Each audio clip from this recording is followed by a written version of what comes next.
we're going to have a look at understanding overridden physical properties within our iProperties in Inventor. So what am I on about? Well, if we quickly look at this component over here, look at its iProperties. If we look at its physical tab, you'll see little calculators next to mass and volume. And those mean that these have been calculated by Inventor. If I have a look at the top level assembly, and I go into its iProperties and click on the physical tab, you'll see that there's a little calculator and a hand. And that's telling me that something in the assembly has been overwritten. The little hand tells me that it's been edited.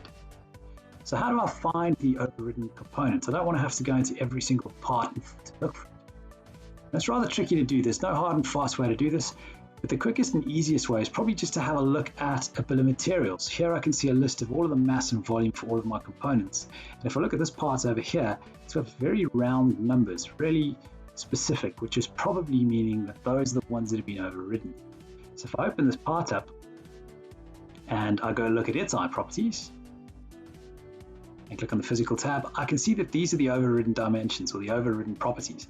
So all I need to do is highlight them and delete them, hit apply, and that'll update them with the correct mass and volume. If I save this component, go back to the top level, and have a look at the iProperties on the physical tab. Now, once I hit update, everything is back to being calculated and those overridden properties are now gone. If I look back at the mass and the volume, you'll see that those are no longer sort of rounded numbers. They seem to be calculated, and I've now got a healthy, properly calculated assembly. Hope that's useful.